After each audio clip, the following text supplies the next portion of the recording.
জোট নিয়ে নানান কথা হচ্ছে। এনসিপি তৃতীয় একটি জোট নিয়ে আসার গুঞ্জন রয়েছে, আবার বিএনপির সাথে জোট হবে এরকম কথাও শুনছি। আমি যদি আজকের কথা বলি, এই শুক্রবার আজকে পর্যন্ত একটি তথ্য বলছে যে বিএনপির সাথে এনসিপি জোট হতে পারে।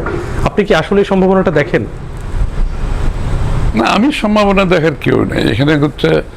এগুলো হচ্ছে একটা চলমান প্রক্রিয়া। নির্বাচন একেবারে এগুলো নির্বাচনী কার্যক্রম, মনোনয়ন কার্যক্রম শেষ হওয়া না পর্যন্ত এগুলো কেউ স্পেকুলেট করে কোনো লাভ নেই। চলমান প্রক্রিয়া, আলোচনা চলছে। সুতরাং আর অলসো এখানে সবচেয়ে বড় কথা হার জিতের ব্যাপার আছে। এখানে তো কোটা ভাগের কোনো সুযোগ নেই। এখানে যাকে যেখানে মনোনয়ন দেওয়া হবে সে যাতে জিতে আসতে পারে তার সেই সম্ভাবনা থাকতে হবে, তো তাই না? তার একটা কনস্টিটিউয়েন্সি থাকতে হবে, তার জিতার সম্ভাবনা থাকতে হবে। তো এখানে দলীয়ভাবে তো কোনো ভাগযোগের কোনো সুযোগ নেই। নির্বাচন এমন একটা বিষয়, আপনি জিতবেন নাহলে হারবেন, মাঝামাঝি কিছু নাই এখানে।